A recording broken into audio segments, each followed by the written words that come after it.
Hi guys, this is Ray, the Brown Mommy, and I'm here with Shem, KissMyLash on Instagram. So if you guys don't follow her, make sure you are following.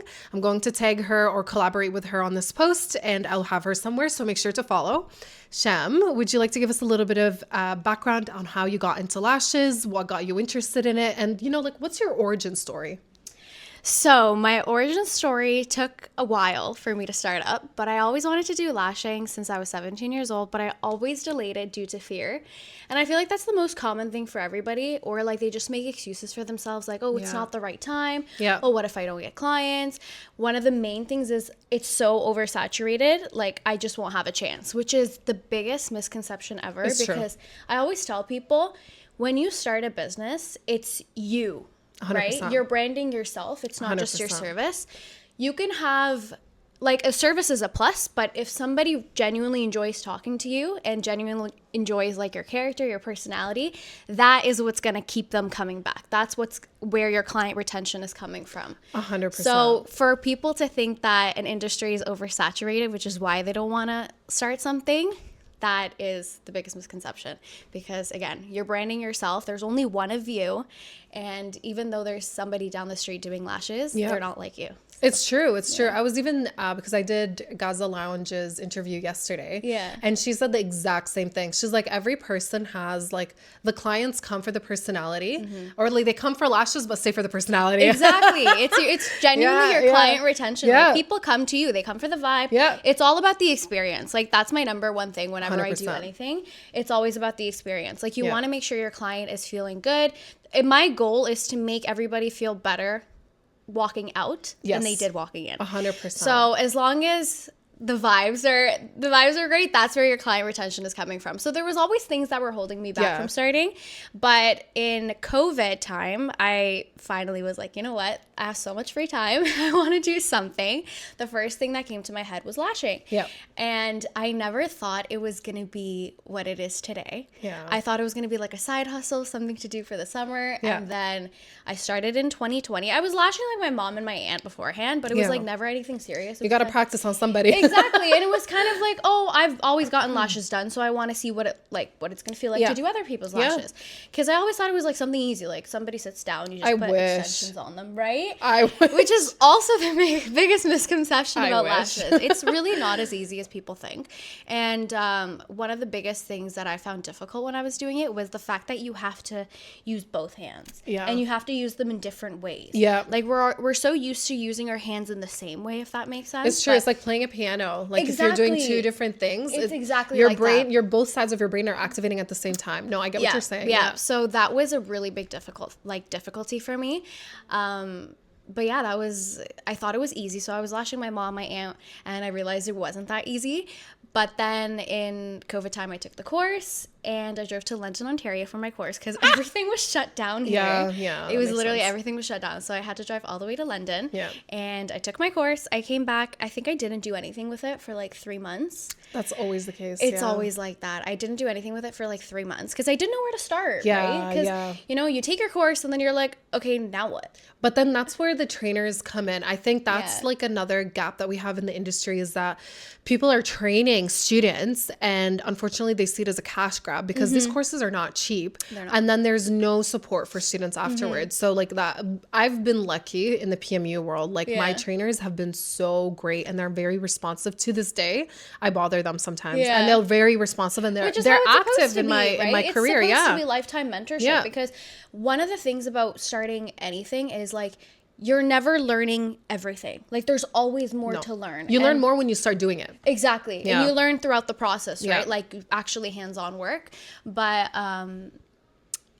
so I finished my course and I didn't really know where to start. Yeah. And that's part of the reason why I'm like with my training courses, I not only offer like the social media training and the business and marketing, but I also allow my students to like, we set up everything together. Like I put them on the right path where it's like, you got your training, you get the kit, we make your social media pages, we have your prices up. Now all you need to do is go home, like take those couple model clients, make that portfolio. And I always tell my students, the number one thing is create the portfolio. Yeah. You have to reach out to people. 100%. No one's going to come to you. Yeah. Like, no one's especially when you're first starting out. Who are you? Exactly. You have to actually make those connections, and you have to be following people. Like, everybody 100%. thinks I'm crazy when I say this, but like, when I started lashing, I was literally sitting there following like 200 people every single day. And like, I was literally following people until I got banned from following people. Like, I got the ban. Like, oh my like, God. You can't follow more people. It's good they didn't block your account, because they could do that. Is that a thing? It's a thing. So if you do that, so okay, do that, but like with what is Caution. it called? Caution, because they'll think that you're a bot account. Oh my goodness. And they can block your account. So do follow 150 people. I think 200 is the cap, or like 250.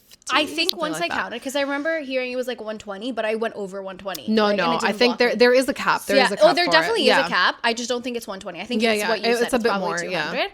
But yeah, so I was literally following people until I got blocked. But you have to make those connections. You know what? Even Gaza Lounge does the same thing. Like, when she first started, she was saying like she was following people. How are you going to get known? Exactly. Like you're going to get a couple clients. Follow your clients as friends. I used to go into like high school pages and like follow all the students, like the girl students. It makes sense. Yeah. Because you have to go out and reach out to your clients, because no one's just going to randomly These are great tips. I think a lot of beginners always like the first question they ask is like, how do I find clients? And then that's like the biggest thing that blocks them from actually getting into the industry properly. They get the course, they maybe do like maybe 2-3 models, maybe a cousin, a friend, and then they stop.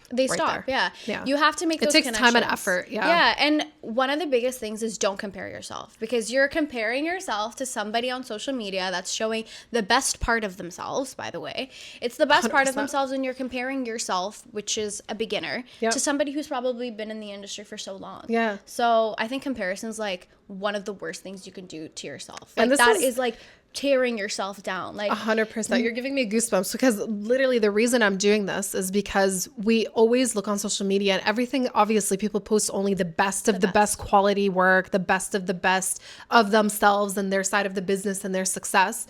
But we don't really talk about the behind the scenes, like the mental struggles that you face when you don't know how to get clients, how to market yourself, how to take pictures, the self-doubt, that little voice in your head. For sure. Like there's a lot that goes on behind the scenes. And this is kind of the reason I want to do this, is so we can talk about these things. We don't talk about them enough, because look, see, all the tips that you're sharing is going to help somebody. Having these conversations is literally going to improve the industry and improve the way we communicate with each other, and make us more understanding of each other. And rather than it be a competition, it's collaboration where we're sharing information to both of us win. You guys win. Like, this is how it goes. It's all about transparency, and 100%. I feel like that's the number one thing in our industry, because our industry is very like vicious. It is, and it's very vicious. Focused on like beauty, right? So with beauty, you're obviously showing the best parts of everything. And there's nothing wrong with that. And there's nothing wrong with it, but also I think the best way to do everything is just be transparent. 100%. Like, the people that are the most transparent are always the ones with like the most support. I don't want to say support, but like they have the most attraction to their page. It's because they're building connection. Because people relate to your struggles. You think you're going through something alone and you don't want to show it because you're ashamed or you're embarrassed, and you're like, fuck, I don't know what I'm doing. But then when you start talking and having these conversations, you're like, oh wow, like I'm not alone in this, and that there's more people that have the same experiences. But then the way someone else deals with something or finds a solution to something is different than the way another person would. But it's good to get these different perspectives, so you know what works for you and what might not work. Because if we don't showcase those bad parts of whatever we're doing, we're gonna think that like the person that's viewing it, they're gonna think like, oh, I'm the only one struggling with this. Because I'm the only one struggling with this, there's something wrong with me. Maybe I'm doing something wrong. But that's where a lot of people give up. And in reality, it's not that you're doing anything wrong. It's just because people aren't showing transparency with the things they're posting. So always take social media with a grain of salt, please, 100%. Because not everything you see is actually what it is. No, it's not everything you see. Pretty much everything you see is not what it is on social media. Pretty much. It's literally when 1%. I found out people, because I never really edited my pictures when I would post, and then I found out, I was looking at someone's profile, like a really, really big PMU artist, like very well known globally. I was like, wow, like this picture looks edited. I'm like, what are you guys doing to the pictures? These are like, they really like skew the way things look to make it look like their work is perfect. And unfortunately, like it's a bit of a misleading thing. But at the same time, there's a lot of people that do that. Yeah. Oh, there's nothing wrong with so many. cleaning up blemishes and doing stuff. When it comes to the actual work, like, I think the work, I agree. When it comes to the work, like, you want to keep it as raw natural as it can get. Like, what you did, that's you. And you should be proud of it. Like, everybody starts somewhere, even if it's not so good in the beginning. But that's your story. That's like your journey. That's a process. You just need to trust, you know, getting better and posting it. There's no need to hide the flaws. This 100%. Is where the transparency comes in. And that's how you can compare your work, right? Like, there's so 100%. Many times where I go into my archive. I have the majority of the stuff archived. But my work was good when I started. So, but I have a lot of stuff archived, and I go in there sometimes and I'm like, oh, like, look at my progress. Like, I started using longer lengths and shorter lengths, and now it looks better. So it's always good to keep your stuff raw, because then you can see where you were and where you are now, and just work from there. What looks good, what doesn't. So if you keep editing the pictures, you're not going to be able to see like what's good and what's not. And you need to see those raw pictures to be able to fine tune your work and know what to do and what not to do. Benchmark yourself. Like, you look at yourself as, you know, like you're trying to get better from yourself. I don't know, like, you compete with yourself. I don't know how to say it or frame it, but like, you're trying to get better from what you were doing yesterday. And tomorrow you're going to put in like an extra 1% of doing something different or better towards what you're doing, whether it's your skills, your marketing, your social media. Does that make sense? Like, you are competing with yourself, not others. Yes. So having I wanted to add on to that. Go ahead. No, say it. I wanted to say the same thing. Like, your competition should never be other people. It should 100%. Be, your goal should be, I'm going to be better today than I was yesterday. Exactly. And I'm going to be better tomorrow than I was today. I love you. She said it exactly better than I did, but that's exactly what I was trying to say. Your competition should never, ever be other people. The more time 100%. You spend focusing on other people, the less time you're spending focusing on yourself. 100%. And it's like you're putting all your mental energy, all your like spiritual energy into other people. It's like, for what reason? And we all start from somewhere. Yeah, we all start from somewhere. And it's like, if you're not going to believe in yourself, then who is going to believe in you? Like, you should be your biggest motivator, your biggest 100%. like cheerleader. If no one is going to cheer for you the way that you're going to cheer for you, because no one has the ability to change your life the way 100%. That you have the ability to change no one gives a shit about you or the things that you're doing. Like, you're comparing yourself to so many people, but realistically speaking, a lot of people don't care about you and are not comparing themselves to you. Like, it's the whole world doesn't revolve around you, but you need to revolve yourself around you. Yeah. If that makes 1,000%. sense. Yeah. That's just how it goes. Yeah. I talk about this stuff so much. Like, I know. I don't shut the fuck up about it. No, literally. I can talk about this all day. I have an ebook actually on my page. It's called Chapter 10, Building Your Dream Life. I love that. And it's all about like mental stability, mental wellness, get well, like mental spiritual toughness. Well-being, mental toughness, all that good stuff. Like for anyone that's starting in the industry, it's definitely something worth reading, because 100%. it's some when you become a business owner, it's not just about the work. It's also about the mental of it all, and the emotional. People take things personally. Like, what happens to your business does not mean it's happening to you. Like, I think we need to be able to kind of separate just because if your business is going through a rocky start, or you're not being able to work on your business, or like things are not happening for your business, does not mean that it's a reflection of you. I think people need to be able to separate that, but it's hard. It's hard too, because you become your business, right? Like, especially because if you're so intertwined with it, and like you're showing yourself so much, and you're showing every single part of your life into your business, it's very hard to separate the two. But if you don't separate the two, you're going to get to a point where it gets tough. Like, it gets very That's where a lot of people give up and close their businesses, if you want to be honest. I know a lot of people that, listen, you took that first step in taking the class and spending the money. They're not cheap to do the classes and the trainings. And then you invested in yourself. You took that next step. So you're already ahead of so many people. But then why are you stopping when things get hard? That is your story. That's what makes you you. That's what makes your business your business. Like the struggles, the hardships, the not knowing how to do things or who to reach out to for stuff. But at the end of the day, you'll end up figuring it out once you put enough time into it. And like, reaching out to people, building these relationships, making these connections also helps you. There's nothing wrong with reaching out and like asking questions. But I think that's another thing, like in our industry, a lot of beginners are scared of starting, or like they start, but then they don't know who to reach out to. And because of all the comparing and feeling of the competition and all that stuff, they get scared. They get so much in their head. And then they don't reach out to people. They don't reach out to their trainers. They don't reach out to like, fellow people in the industry. And then they get stuck. And when you feel stuck and you get paralyzed, when you overthink and you stay in your head for too long, you end up like feeling like you're paralyzed and you can't do anything. Yeah. You're not thinking, you're not taking clients, you're not making content, you're not posting. And I think that happens to me. I'm not going to lie to you. Like, I have my event starting on February 7th. And I posted that thing and I was like, I'm going to post all the behind the scenes. When I tell you I didn't end up posting the behind the scenes because it happens to me now. Yeah. And it's so normal. I get so in my head and I'm like, what are people going to say? But now I don't give a shit. So now we're here. Who cares? Yeah, it's literally, who cares? Because realistically speaking, no one's really looking at your stuff. So. And I always tell everybody, like, you have to have so much confidence. And if you don't have the confidence, fake it till you make it. Like, genuinely fake it till you make it.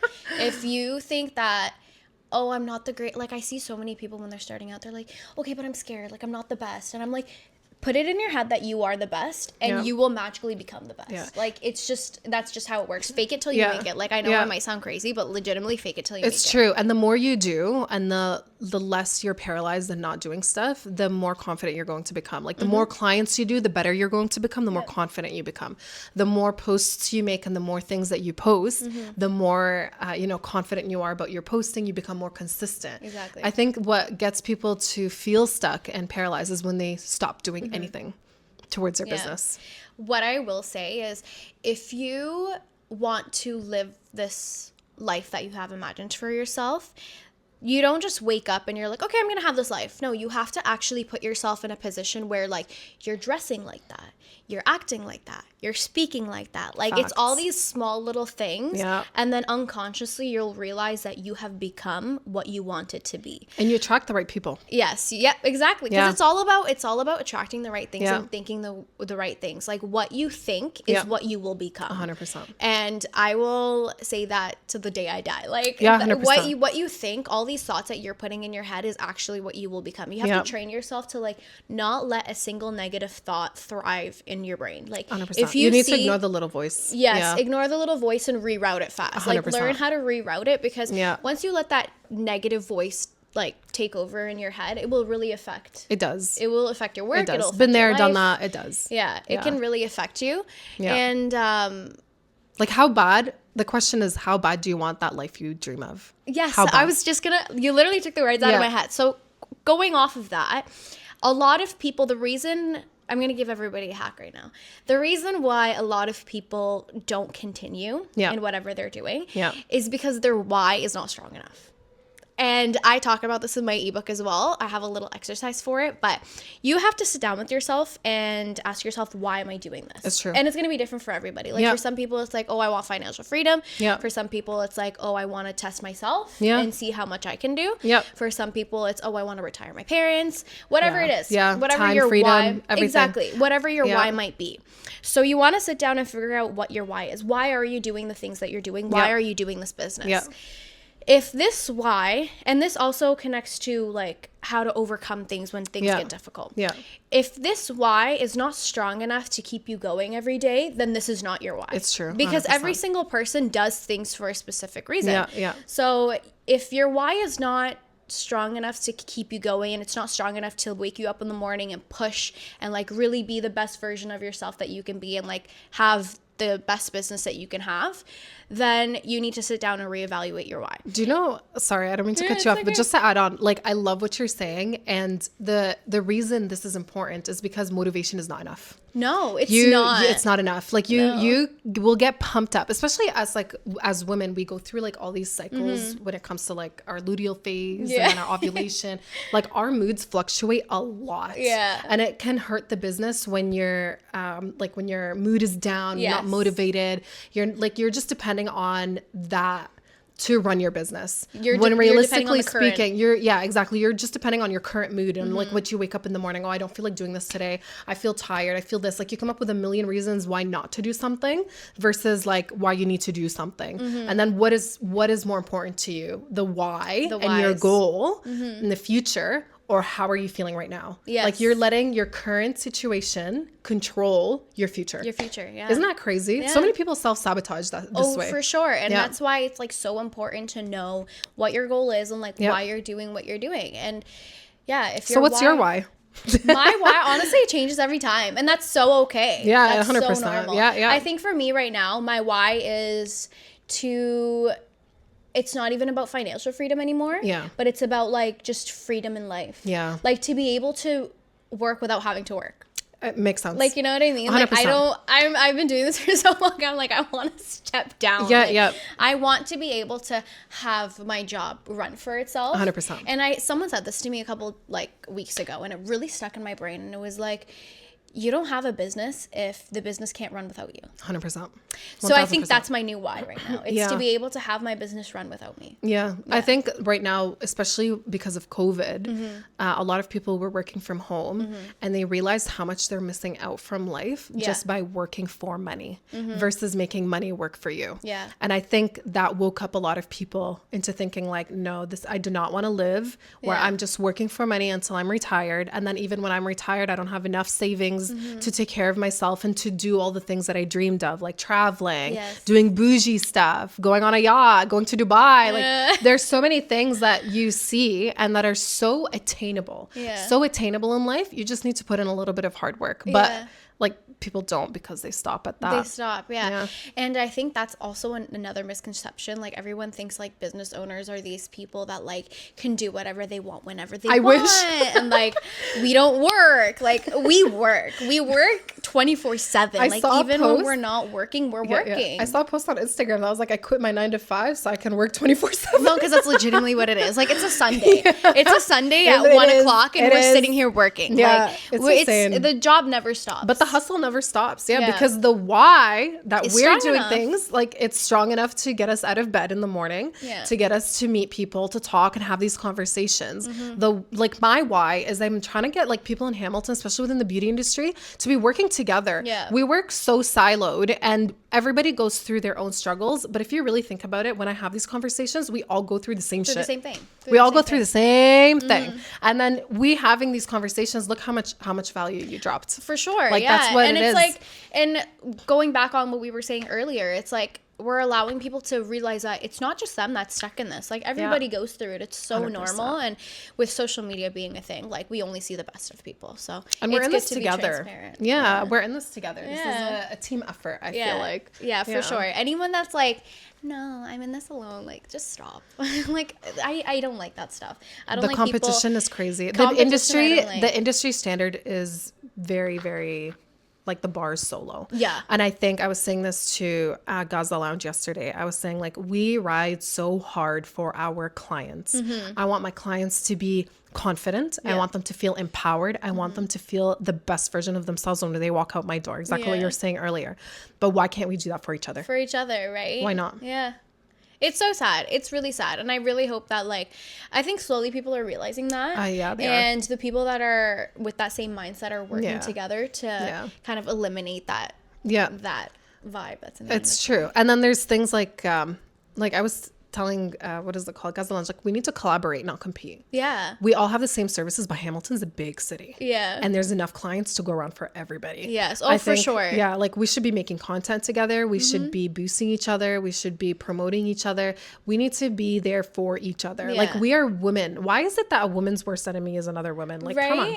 And like I always tell my students when I'm training them too, like that's part of the industry. Don't take it personally if someone decides we need to change it. I refuse it. I reject that. I reject that.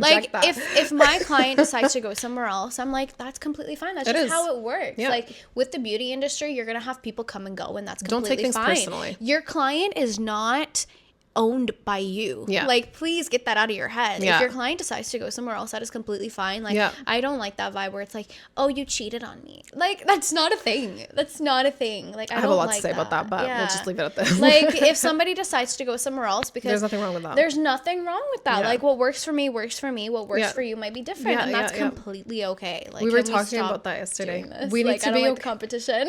We need to be okay with letting clients go. Yeah. Like, why are we hanging on? Clients come and go. Yeah, clients come and go. I think the loyal ones, though, they stay. I see you. I see you. I appreciate you. No, it's they don't true. go unnoticed. So what were you doing before lashing, if you don't mind me asking? When I opened my lashing business, I was actually in the summer of my first year of undergrad. Okay. So it was, I hope I said that right. Yeah, the summer of my first year. Yeah. So I was in university. I studied psychology. I have an undergrad in psych. Yes, I graduated. So it was really tough because obviously I didn't expect my business to boom the way that it did. Yeah. So with COVID, I was studying from home because everything was shut down. And then when school started back up, I had to go back to Waterloo because that's where I was studying. So I was actually living in Waterloo from 2019 to 2023. Yeah, yeah. And I would come back on the weekends and lash. So I would come back home. I would make my schedule so I could have a lot of days consistently here in Hamilton. So there was some semesters where I had like I would finish class like Wednesday afternoon. Yeah. I would quickly come back to Hamilton. From Waterloo. I would literally come back. Blizzard, snow, rain, whatever it was. This is loyalty for your clients. Yes, like, this is what I'm talking about. And I would literally lash Wednesday, Thursday, Friday, Saturday, go back Sundays. And that was like when my semester was freer. There was times where like I only had like Saturdays off. So there was a time where I literally had to squish in like 13, 14 clients in a day. Yeah. And it was like a 16, 17 hour work day. Like back to back. The hustle is real. Nonstop. I remember literally there was one point where I sat down crying because I couldn't feel my wrists anymore and like I couldn't move my fingers. I was like, I can't, like I'm so tired. But you gotta grind. But I literally was like, I don't have time to cry. Like I have to get up. Through. I had no. You can't be feeling sorry for yourself. Like you have an end goal. You're gonna whatever it takes. The victim mentality is the biggest. That's trending right now. Yeah, like that's the biggest flaw that you can have. Like you should never have that victim mentality because that's going to bring you, like, you're digging your own hole. Yeah. Like, the world is your oyster. Yeah. The amount of opportunities that exist, you just have to go seek them out. Yeah. But sitting there feeling sorry for yourself. It's going to do nothing. Paying for a course and not doing anything with it. Like, this is what actually, like, annoys me. I have seen so many young girls get into the industry. They will pay $2,000, $3,000, $4,000 for, like, a training or a master class or anything like that. They get their certificate. They hang it on the wall. And then it's decoration. It's just there, yeah. Why? That's like me with my undergrad. It's like hanging right there, collecting dust. No, but you're still doing something with it. I have a master's degree. Oh my gosh. And mine is hung up doing nothing. But I am still the biggest promoter of like still getting that education. 100%. Because it's always there. It's 100%. Always there. If suddenly one day you decide that, okay, maybe I don't want to do this business anymore, you can always fall back. You can always fall back on 100%. Like, I think I shock people when I tell them and I even applied for my PhD. I have the same mindset as you. Learning never stops. Learning never stops. And if you stop investing in yourself because you feel embarrassed or ashamed or because you're comparing yourself, that's literally the victim mindset. You are keeping yourself stuck. You're the one who is not taking control of your life. Yeah. No one takes ownership of you or gives you things or gives you success. You have to work for that. You have to. Yeah, and that's when people respect you. Yeah. People respect the hustle. Like, I know you're saying your wrists were hurting, but how proud of yourself are you for going through all of that? Like, thinking back to it now, I'm like, how did I lash 13 people in one day? Insane. Like, I don't know how I did it, but I did it. And it's like, now when I think about it, I'm like, I have been through the toughest times and I was still able to pull through. So now when I have like little inconveniences where I'm like, oh my God, what if I can't do it? I'm like, I pulled through that. I pulled through the toughest times. Like, I have the mentality that like I can do anything now. Like I have like nothing will stop me. If I was able to do what I did, then I can do anything. I can conquer anything. Do you know where that comes from? It's because you did shit. When you do shit and you work and you have clients and you don't keep yourself stuck in the same spot and feeling sorry for yourself, because you rack up all that evidence and that confidence and that experience, you're able to to be sitting here today saying, you know what, I went through all of that, but it was worth it, and I'm going to keep pushing through. Yes. Yeah. Because you gathered the evidence to prove to yourself, not to anybody else, that you can do anything. And it's all about yourself, right? Like, you don't have to prove anything to anybody. Yeah. Like, it's as long as you're waking up every day trying to be better than you were yesterday, that's all that matters. Yeah. If there's a tip that you could give someone that is thinking about getting into the industry but is worried that it's too saturated, what's one piece of advice that you would give to get people to just push through? Or like, actually, no, let me reframe that. What is something that helped you push through all of these things? Push through the struggles? Push through the struggles and not give up. Yeah. I think, like you said, it was the fact that I had evidence built up for myself that I can do anything. My why was strong enough. And I'm the type of person where I just always have to keep going. Like, I can never sit still. I always, I have that hustle mentality, and I feel like I've always had it. And having really good role models. Oh my God. We should talk about that. Yes. Yeah. So my mom, I was born into the beauty industry. My mom's been doing hair since she was 18. And we came to Canada with only like $100, $200. And they were able to build a life out of it. Yeah. So seeing my mom wake up every day and literally make the impossible possible. Yeah. And she is the greatest business owner that I have ever seen. So seeing somebody literally with my own eyes go through everything that she has gone through and still put on like such a happy face and like still be able to push through everything and build like literally an entire empire for herself and for her family, that was like evidence for me that you can really do anything that you put your mind to, especially if your why is strong enough, right? Like, literally, the world is your oyster. Yeah. So I think having really good role models and mentors is really going to get you places. You know what's funny? You say that immigrant moms are fucking superheroes. They make the impossible possible. My mom right now, like, she finished her master's degree. She has got 5 kids. My mom's she's a professor at Mohawk. That's crazy. And right now she's simultaneously, as working full-time at Mohawk College as a professor, she's finishing up her PhD. And she's doing a master's degree at the same time. And in between, she like does these certifications. I think my mom is the biggest reason I even applied for a PhD. Round of applause for you don't stop. You gotta keep going. Like, you have to keep yourself busy, or else you end up caught up. Like, if you're not mentally and like challenging yourself for success and to do things better in your life, you end up having too much free time for the negative thoughts, and you start entertaining small-minded people and small-minded situations, and like you get yourself into drama and things that don't add money or value to your pocket or your skill set. I think like investing in yourself and keeping yourself busy with your own stuff keeps the problems away. 100%. I always say that too. Like, the more bored you are, the more time you have to think of the negatives. Like, your brain just automatically goes that route. Like, if you are, is it like a fight or flight thing? Like, what? Why is it like that? It's not even that. I think like our brain is just mentally wired to like think of the wrong things. Yeah. Like, unless you what could go wrong? Like what could go wrong? And by the way, like, this is I remember in one of my exams, like it was my last year, and I think it was my last semester. It was like, what is the best fact that you learned about psych throughout your whole 4 years? And the best fact that I've learned is when you imagine something, it's actually your body thinks that it's happening. So so if you think like, oh my gosh, I'm gonna get into a car accident, it's actually following the same neural pathway as if you are in the accident. Oh, interesting.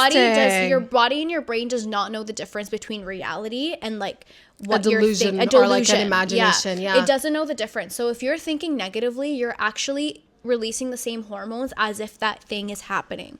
So it's so important to have like positive self-talk because your brain doesn't know the difference. Like, if you keep telling yourself, I'm a failure, your body and your brain is gonna actually think that. Like, even if you don't fully believe it, like even you just saying it, you're releasing the same hormones and you're releasing that same neural pathway. And the more you think of it, the more that neural pathway is going to be existing in your brain. It's going to be more prominent. It becomes permanent. I think that's how it builds, because it's based on neurons, connections, and all that. Exactly. So the more frequent the connection is, the more frequent that neural pathway is becoming activated, the more those thoughts are going to happen.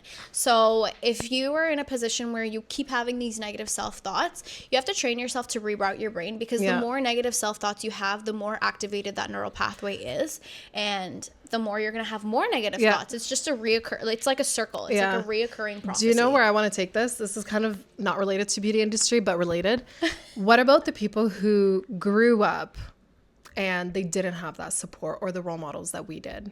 And they grew up and people around them telling them like, you're never going to amount to anything. You're a failure. You're this, you're that, you're this, you're that. As an adult, having these thoughts, how do you get rid of them since you're the psych major? I know this is a bit deeper than where I wanted the conversation to go. We're putting me on the spot. Yeah.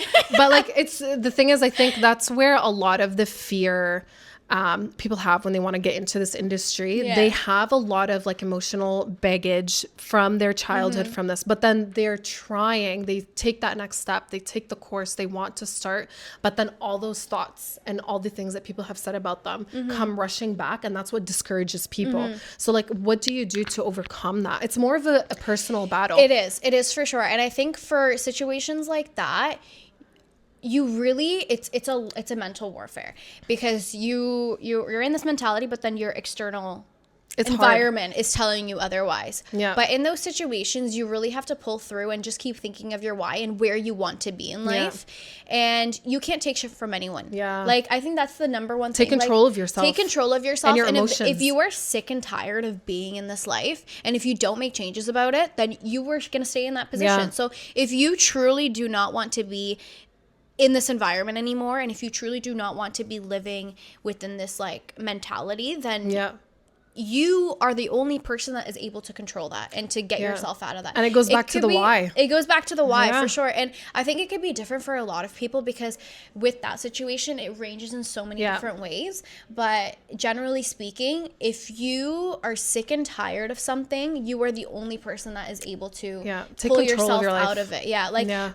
Everything started as a thought at one point, right? It did, Like, you starting your master's was a thought at one point. Me starting my business was just a thought at one point. So everything starts from a thought. So do not underestimate the power of that thought. Like, you can create literally your dream life just by thinking of it. And the more it's okay. The more you think of it, the more you attract those things. It's right. True. But you know, it's not just about thinking something, but also doing it. I think I see a lot of people say they want to do this. You want to start a podcast. They want to start, going, I don't know, do social media. They want to start lashing. They want to start anything in their life, but they keep it as that. They keep it as a thought. They don't do enough to work towards it. Just so you know, like, realistically speaking, if you don't put in the effort and you don't put in the work and you don't hustle and you get in the mud and get dirty with things that it's not that. You know what? Let me take a step back.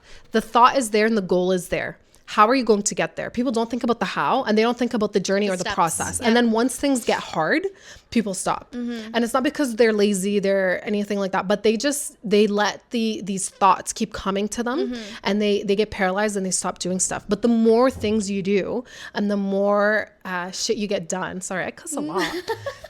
The more things you do for your business, but like the more stuff you do for your business, the more you get your hands dirty, the more confident you're going to get. We're literally saying the same thing we were saying earlier. Like, you need to build enough evidence for you to believe in yourself, regardless and despite what everybody around you says. I think that's what it is. I love the idea of the why. I think that's such a nice way to frame it, because people always think about, they want to improve their life, they want to do this, they want to do that, but then once things get hard, the why is not strong enough to keep them going, because motivation and depending on your mood and depending on that is not enough. It's not. It really isn't. And I think another flaw that people have is they're working towards something, they built something up, but then they stop, right? But then let's say they stop for a while, but then when they want to start it back up, they're like, oh, I have to start from the beginning. But it's not like that. No. You don't have to start from the beginning. And there was like, I remember in psych, there was a whole diagram about this, and there's a theory behind it. But you don't have to start from the beginning. You're never starting from the beginning. Like, just because you've gotten halfway through that staircase doesn't mean you've fallen back down. It's like, true. You just got to pick yourself up where you left off, right? So never think that like, oh, the path the path to success is so far from where I am now. Like, I don't see the light at the end of the tunnel. Like, no, you're where you were before. You just got to pick yourself back up and start walking from where you were. You've never started from the beginning. Yeah, and what makes it better is that just because you moved up a little bit and you feel stuck or you stumbled, you learned a bunch of skills. Like, those skills don't go anywhere. Knowledge is never ever wasted. Exactly. Yeah. So just because you feel like you're starting from the beginning, you're really not, because you now know a lot more than you did the first time you started something. For sure. Yeah. And like, even with my schooling, there was a period of time where I'm like, I did 4 years for nothing. Yeah. But it's like, knowledge is never wasted, ever. Look, like, you're using it right now. Exactly. And with psych, it's like being specific with psych, you're always working with people. 100%. Like it never goes wasted. Like 100%. I use my degree for sure. I use my degree in everyday life every day. Like, yeah, it's a you skill. need to learn how to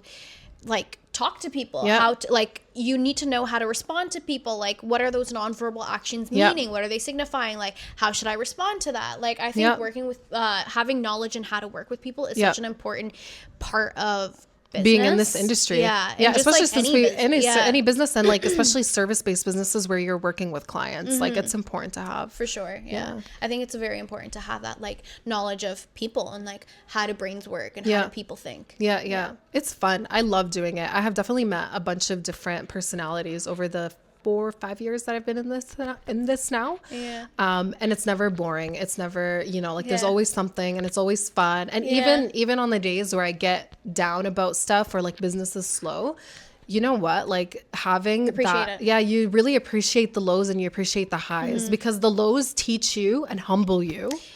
And then the highs is like you ride that high. You're doing it because of the lows. Like you wouldn't have a high without a low. I was just gonna say that. Like you don't. If our lives were constantly high, we wouldn't. You never learn. We wouldn't value the high, right? Yeah, it's true. So the only reason we value highs as much as we do is because we've experienced the lows. It's like a roller coaster. Like something needs to go down for it to go back up. Yeah.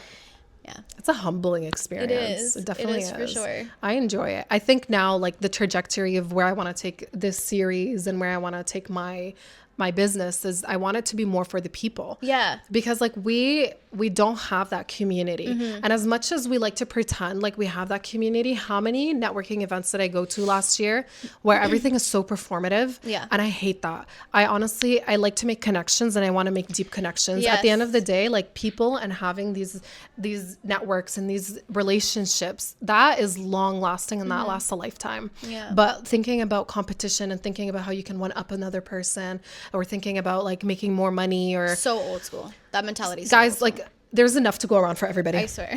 And that's how you also get yourself stuck. That's how, because you're so worried about someone else's pocket and how you can one up them, you're not focused on yourself. And I think the thing about people is people connect with people. They do. And people can read through you. 100%. If you're in this for the wrong reasons, and if your main goal is like the competition and the money and this and that, like people will read through it, and like that is deferring people from being around you. You get the ick. Honest. I get the ick. I do. I definitely get the ick. I don't like competition, and like I don't like people who think they're better than me, or like they're talking to me and I'm like, guys, like that's the thing I was telling Gaza Lounge just yesterday. I was like you don't understand how many conversations I've had with people. They don't know my background, and they don't know my experience, and they don't know the things I've done in my life. Yeah. And they feel like they could just belittle you to your face, and the disrespect, and they think that you don't see through it. Yeah. But at the end of the day, like that's going to happen, and that's how you know you're doing something right. Yes, no, for sure. That's literally how you know you're doing something right. I saw something a while ago, and it was like BMW and Mercedes don't compete with each other, but it's like the lower brands do. You know what I mean? So it's like when you are genuine, like the big people don't worry about competition. It's true. Like Dior and Hermes don't worry about competition. They're focused on collaboration. Like 100%. All these big brands, like these. It's such a poor people mindset. It is. Like all these big corporations, like they don't think about competition. No, like they don't. They understand there's so much to go around, and it's always those like little like. Yeah. 100% little brands that worry about competition. But it's even like in people, you see it. People who have made it talk about partnerships. Yeah. Talk about building together. Yeah. Talk about sharing resources. Yeah. People who have not made it, people who are still like, I don't want to say low, like, but like who are still, trying to figure things out. They think that's all about competing. Yeah. They think it's about putting another business down. You know what's funny? Like I had a client who came to me to do brows and went to another artist for lips, because I don't offer that. And that artist was talking so much shit about me to my own client.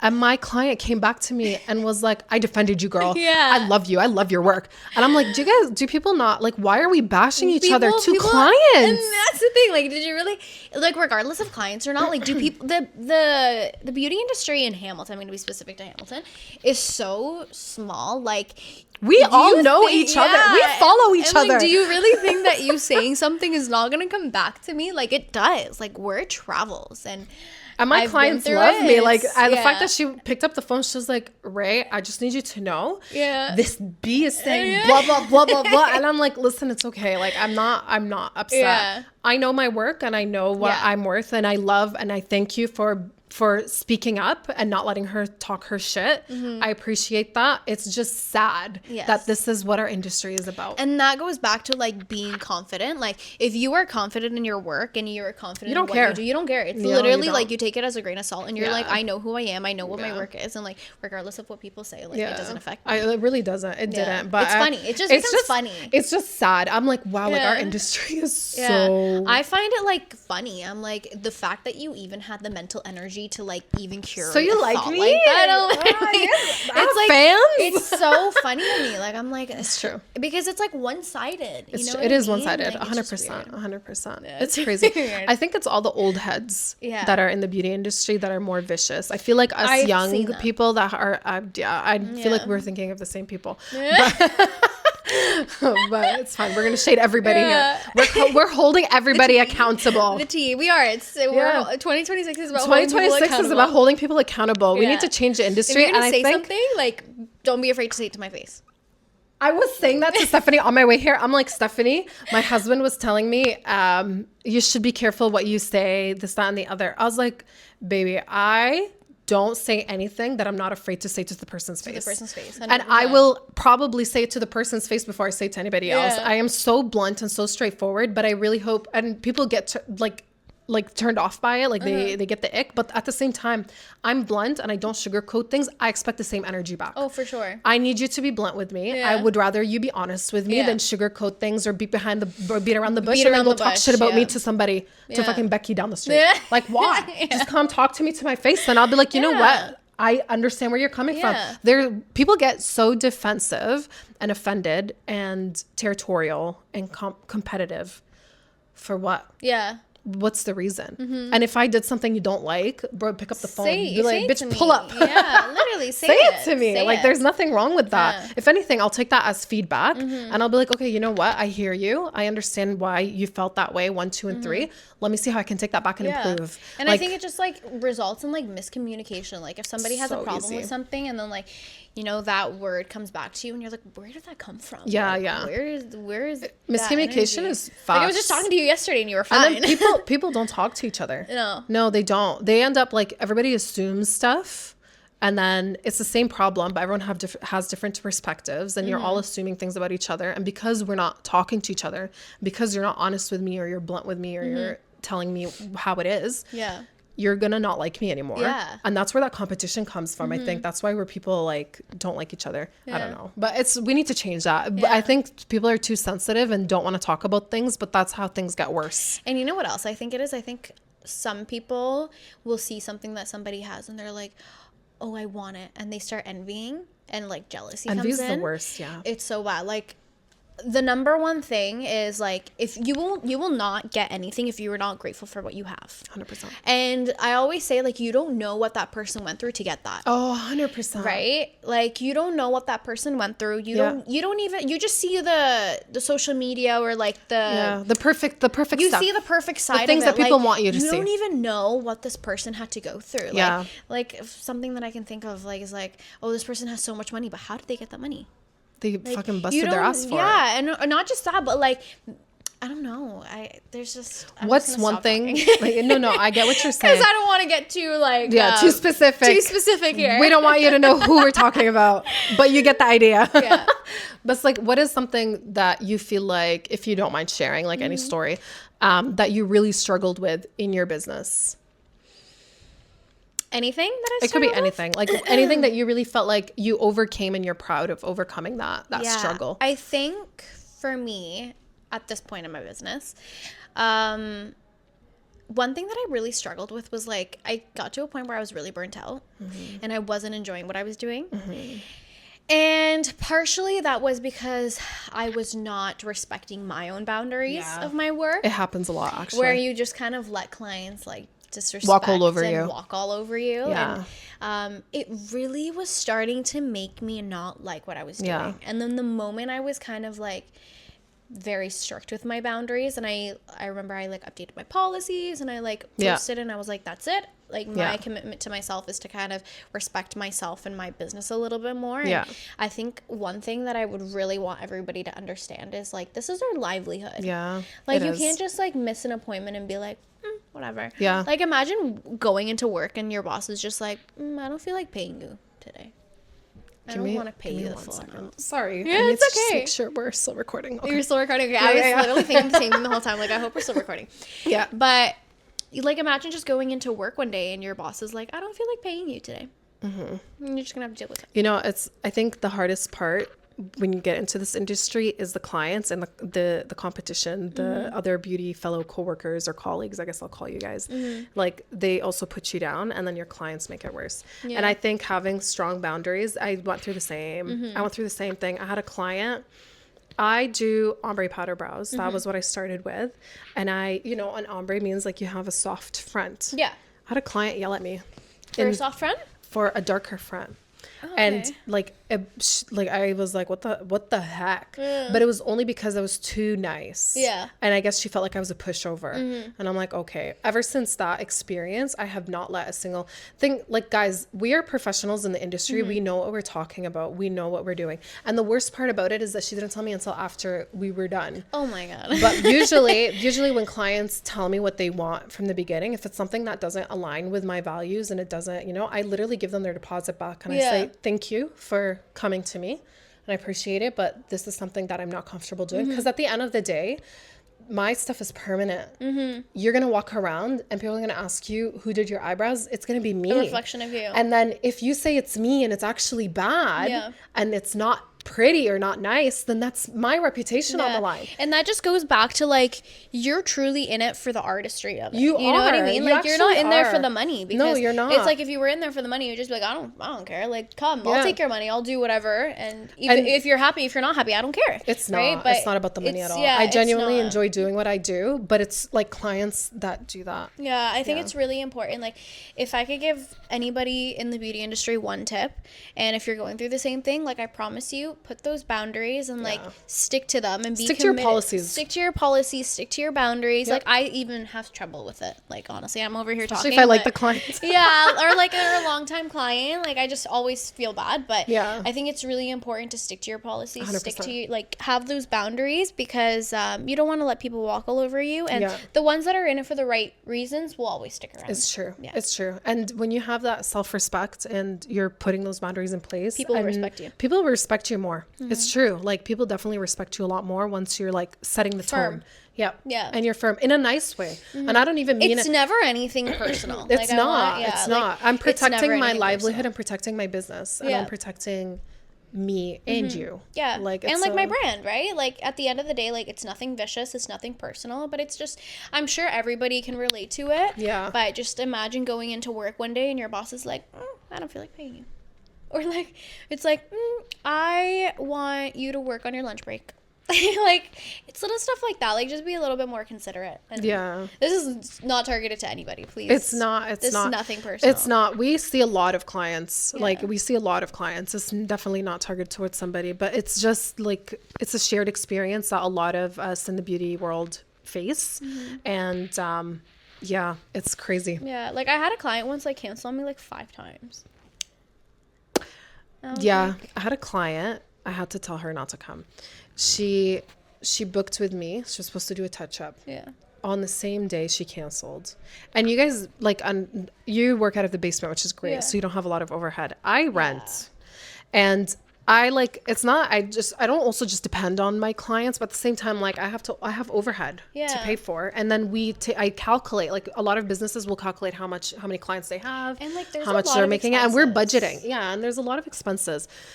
She canceled on me the same day, asked me to reschedule the next week. I was like, whatever, it's fine.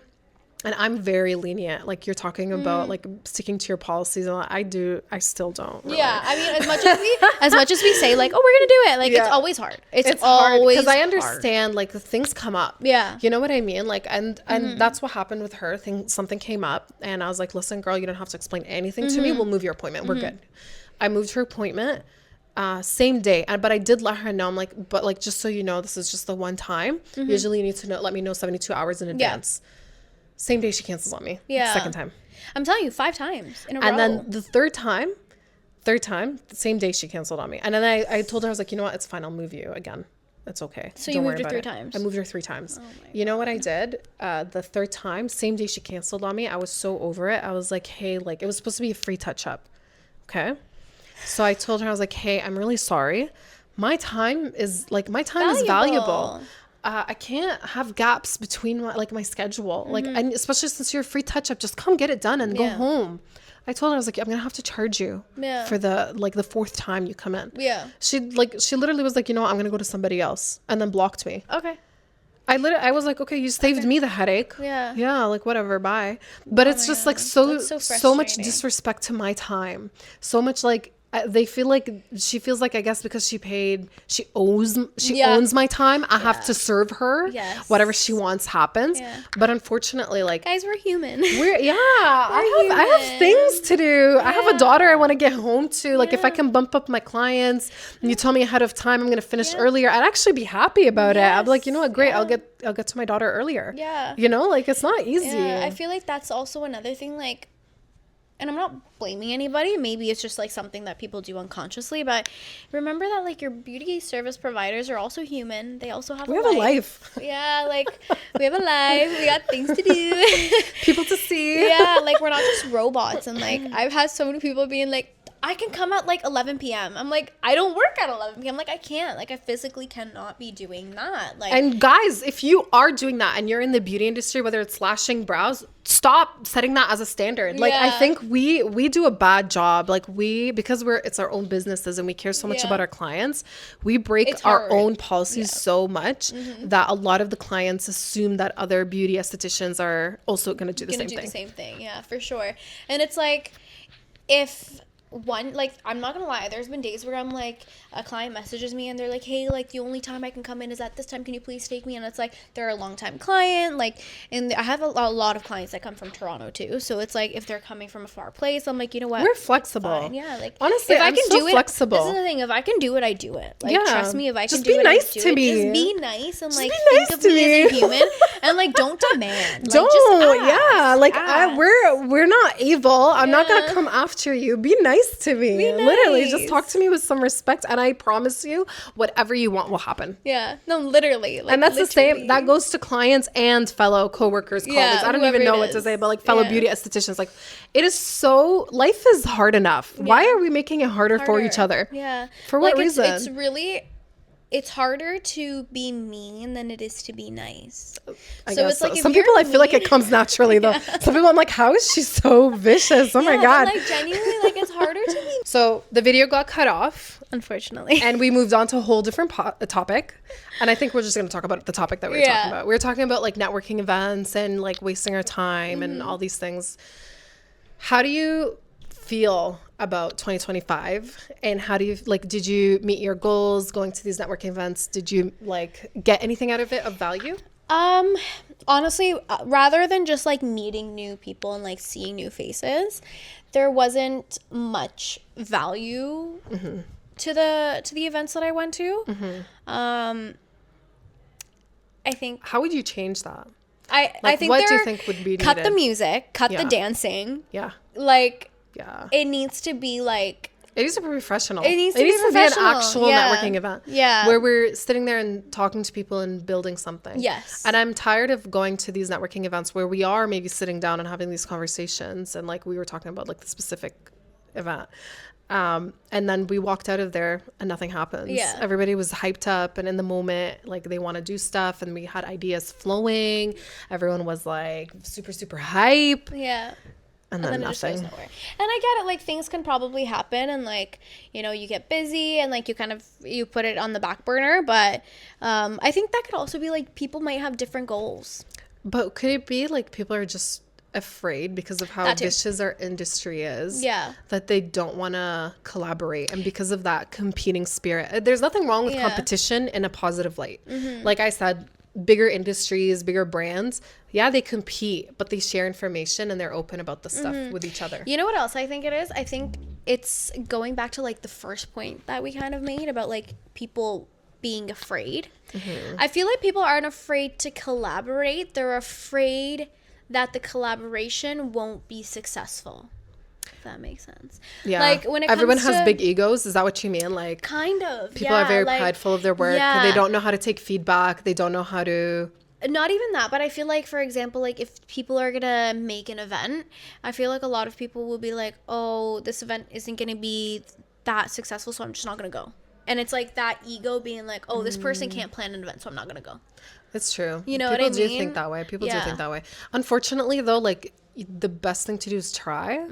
Like, why not try and like put in your effort, do what you can do, and at least you did something compared to like other people who don't do anything at all. You know what it is? We're so used to these networking events being like of no value. Done. I'm done with that. We're not doing that anymore. Not with my event. It's gonna be like we're gonna be talking, shaking hands. It's gonna be like a team building exercise where we actually sit there. I learn about what your business went through. I tell you about what my business went through, and through these conversations, you get ideas and you get inspired to like how to tackle something or do stuff. It's not a one-way street. And I feel like a lot of people hoard their like value. They do. It's like, I'm not gonna share with you because I don't want you to succeed type thing. You know what I mean? It's definitely they want to one-up each other. Yeah.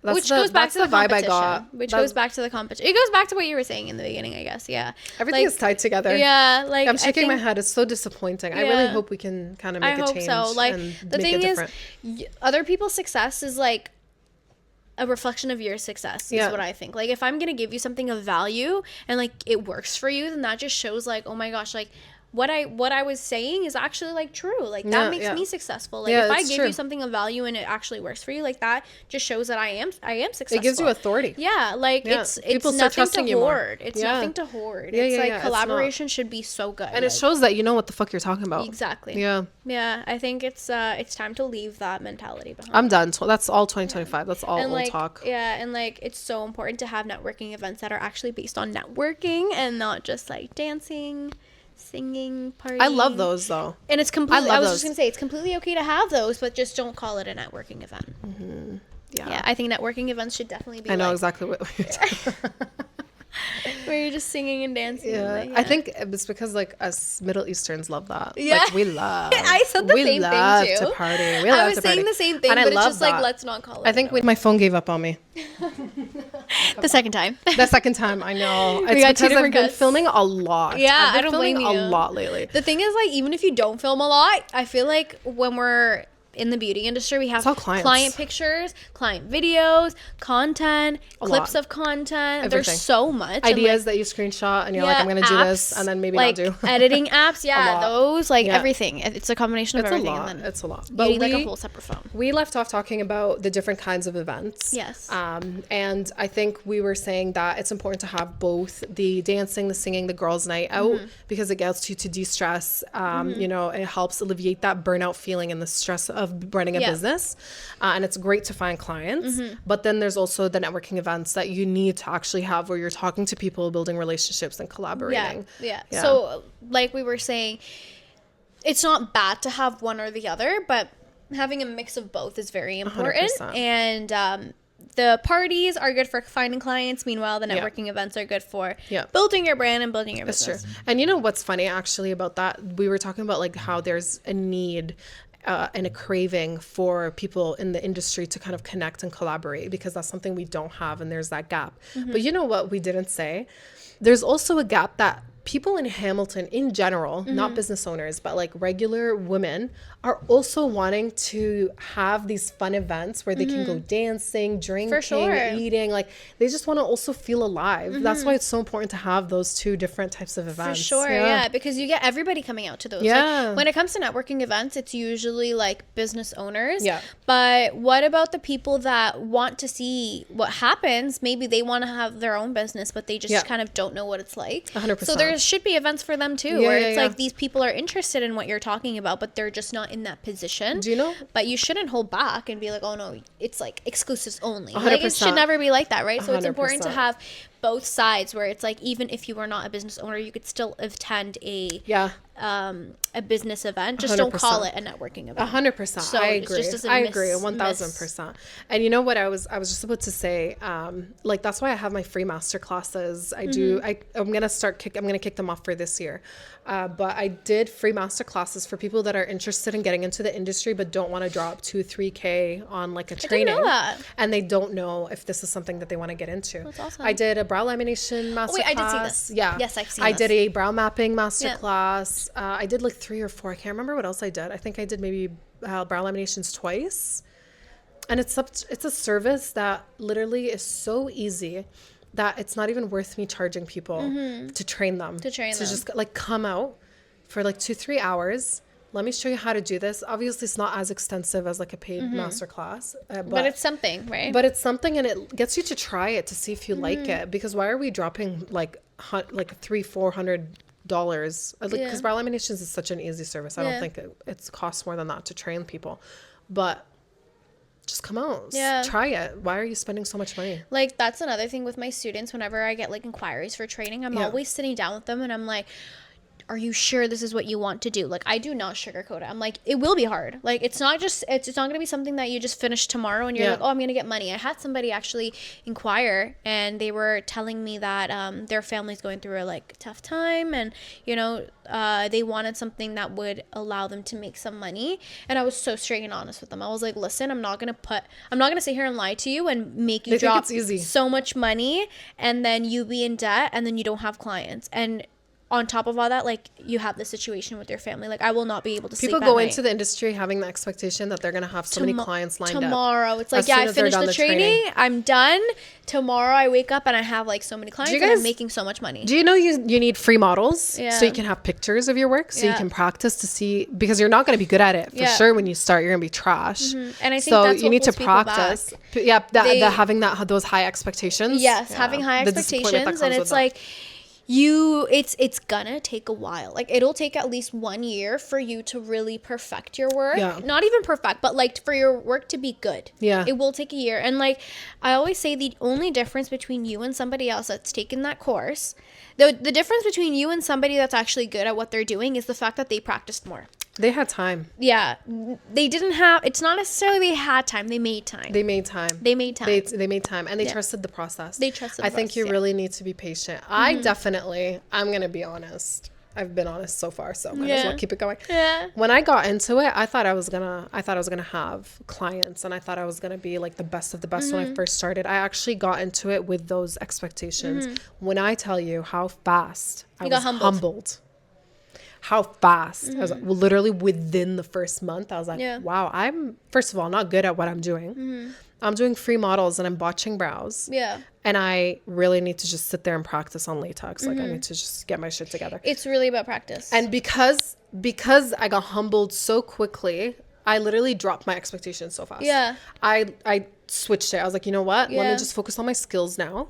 And then after I started getting the confidence, and I actually started renting a room at Elva's, and I started doing clients there. I felt more professional, more confident in my work at that point, because I was doing it for a year from home, and then I moved out. And what is it called? When I got to Elva's, that's when my marketing and the business part started to kick in.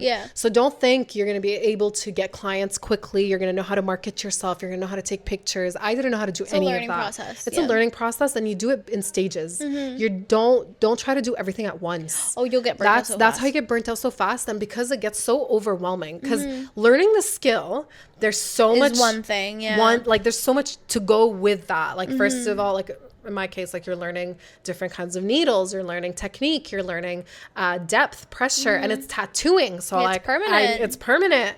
I really need to get a hold of the skill first. Once I got confident enough in that, then I branched off to, okay, how do I take pictures? How do I edit? How do I make them nicer? And that's when I realized, it was literally my second year into this, I'm like, wow, people really heavily edit their shit online. Like, why doesn't mine look like that? Why doesn't mine look like that? And it still doesn't look like that, because I don't overly edit my pictures. Like, just don't do it. Don't do it if you're getting into the industry. But it is a trap that people fall into. Like, people don't know, and they end up over editing. That's normal. It's part of the process. You learn. You learn. Always try and keep it as natural as possible. And even if you edit, like, do minimal edits. Like, remove a blemish. Blemishes. That's it. Don't touch the work. Don't touch the work. Because also it puts, like, false expectations on, like, your clients that are coming in. I had a lash tech tell me she found out another lash tech, like, if there's a lash that's like crooked, instead of, like, because the natural lashes are not obviously straight, like, they will point in different directions, and that's normal.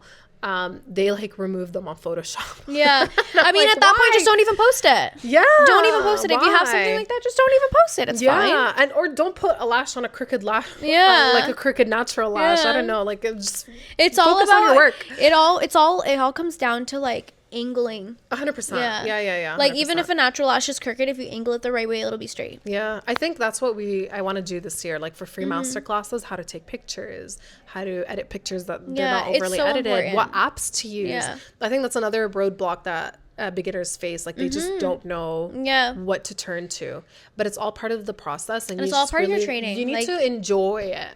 Yeah, and like choose your trainer very wisely, because a good trainer will tell you all the secrets. Some very interesting things. Yeah. You actually know. I'll say it. I don't know. I don't think anyone will know who it is, but there's a trainer for permanent makeup. And I had her student as a client. She came to me for a correction. And while we were talking, she was telling me, because our permanent makeup classes are between $4,500 to they're expensive. They're really expensive. But it's because it's a permanent procedure and it's a high ticket. It can't just it's be a high anybody. ticket procedure. Yeah. It's not cheap. It's not like for ombre powder brows, I charge $650. Like that's just, it's a high ticket item.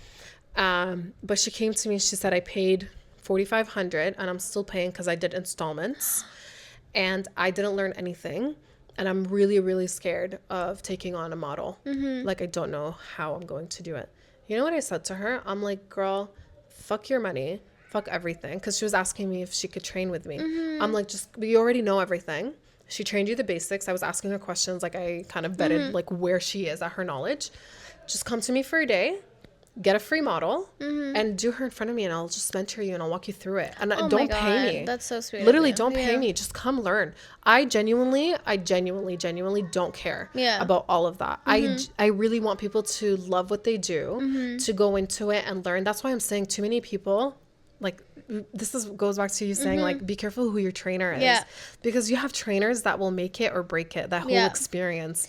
You need your trainer. You need your trainer. Shout out to Angela. I'm gonna shout you out in every video. I shouted her out yesterday. That's so sweet. She's my trainer. Angela's Artistry, and you know what? She is there. Like I message her all the time. I'm sending her pictures of my work all the time, and she always replies. I'm the shitty one who doesn't reply right away, but she's always there. And if you want me to be honest, I think if she didn't push me and I didn't keep talking to her in the beginning when I first started, because I also have to put in effort as a student. Yeah. Oh, for sure. There's responsibility on my part to actually take my training and apply it right away. And that's exactly what I did. But she really, really pushed me and kept you on track. Yeah, a lot. And especially when you're starting, you have a lot of self-doubt, and clients are going to give you feedback that they didn't like their eyebrows, the whatever. That's why you do free models in the beginning, because nobody's going to like what you do.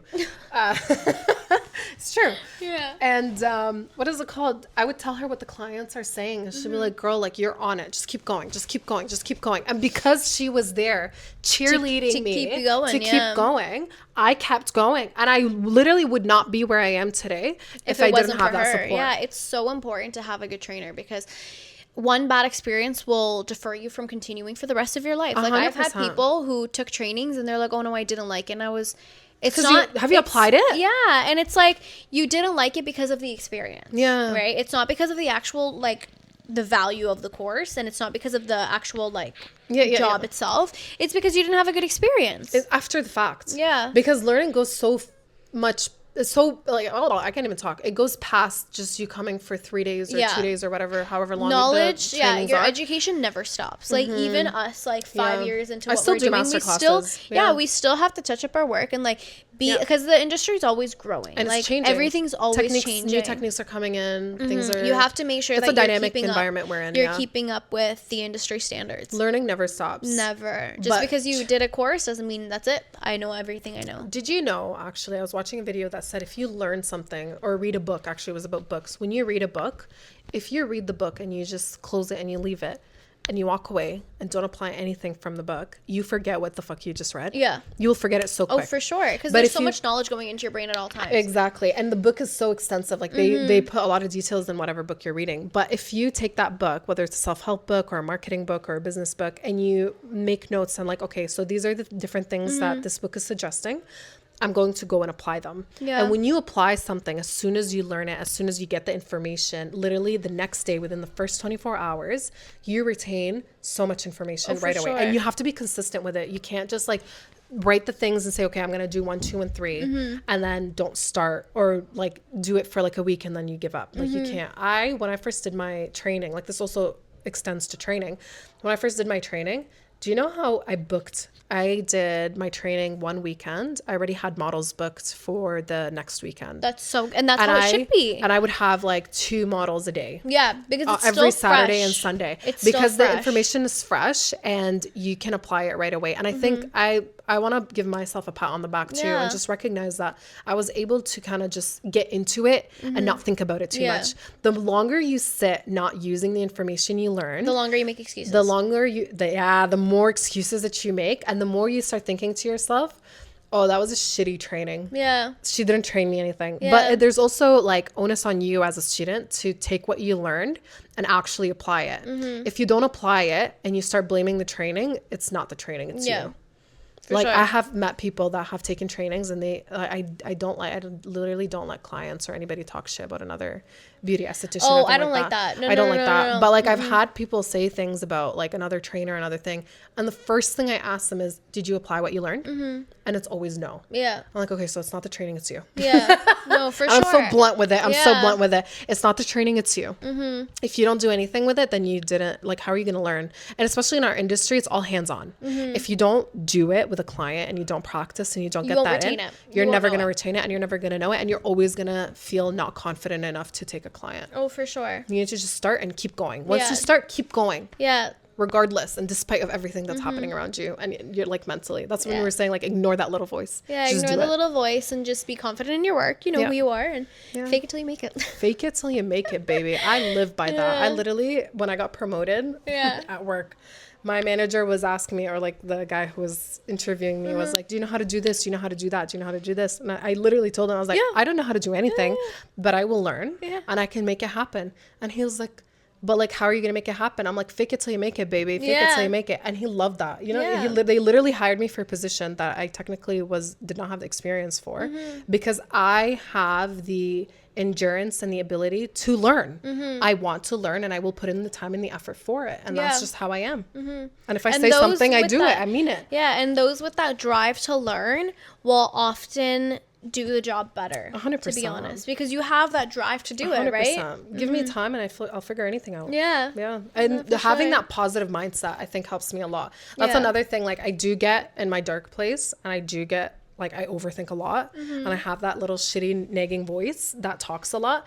But in my head, I'm like, if that person did it, why can't I? That's one of the biggest things. Why can't I? Like, and that's what pushes me forward. Yeah. You can do anything you put your mind to, just because if you were able to start your own business and I was able to start my own business and both of those came from just a thought and action, then everybody watching can also do the same thing. It honestly just matters about your drive for the job and like your mental aspect. Your mental toughness about it. Yeah, I think another thing that helped me, sorry, I'm talking a lot, but like I'm just on a roll right now. You're in your element. I know, but it's like because these are things that I actually go through and I'm still going through. Like it's a tough battle, but I'm overcoming it by not stopping. And I think if I ever like really did it, and I only feel paralyzed and I get in my head and I like start overthinking is when I'm not doing anything towards my goal. Because you think about your goal, you think about the dream that you want to happen, you're in your head, you're imagining like the success and all of that stuff. But then once you think about the actual work that you need to do to get there, I think a lot of people don't want to do that. And they get overwhelmed. So but then what's the point? Important. Why are you dreaming? Why are you leaving it in your head? Why are you keeping thoughts just thoughts? Yeah. That's so depressing. I think action. Take action. Take action. Do it. Don't overwhelm yourself. Take it little by little. I think it's all 100%. About baby it's phases. Steps. It's all like, it's literally patience. Phases. You got to be patient and be kind to yourself. Yeah, and be kind to yourself. And be kind to yourself. And be kind to your service providers. And be kind to your service providers. And to everybody. Please be nice. Yeah, literally. I hope it didn't cut that part out. I hope it didn't cut that part out. No, but I don't know. We have to. I'll re-listen to the whole thing. Yeah. But I know. Be nice to people. Yeah. Be nice to everybody. I doubt it. I think that's definitely in there. I think so. That was earlier. Yeah. That was earlier. the things we go through. Right. And the things we do for business. But I believe in myself. Yeah. I believe we can make anything If you don't happen. believe in yourself, who will? Literally. My husband, maybe. My husband's so cute. He's like, baby, you need to build us an empire. I'm like, me? You do it. Why is that pressure on me? He's like, because you got the personality. I'm like, okay. He can be behind the scenes. Yeah, he's literally my biggest supporter. I love him so much. It's important to have that. It's important to have like the friends who are around you that are also ambitious. Having friends that are not in the same mindset as you. Yeah. And having friends that are not spiteful. Kind of puts you down. Yeah. Envy, jealousy. That's when people say shit. And I need to change my circle because I have been hearing a lot of things the last little bit. And I'm like, girl, it's not worth it. I know. It's not. It's really not. It's not cute and it's not worth it. It's not. No. And that's why we're saying be nice to people. Be nice to people. Nice to people. It's really... I'm so glad I don't let shit get to me. It does get to me for a day or two and it puts me down, but then don't I'm let like, it. Yeah. I know I need to. Really it's a process. I know I'm going to eventually get to a point where I'm like, I don't care anymore. Yeah. I'll get to where you are.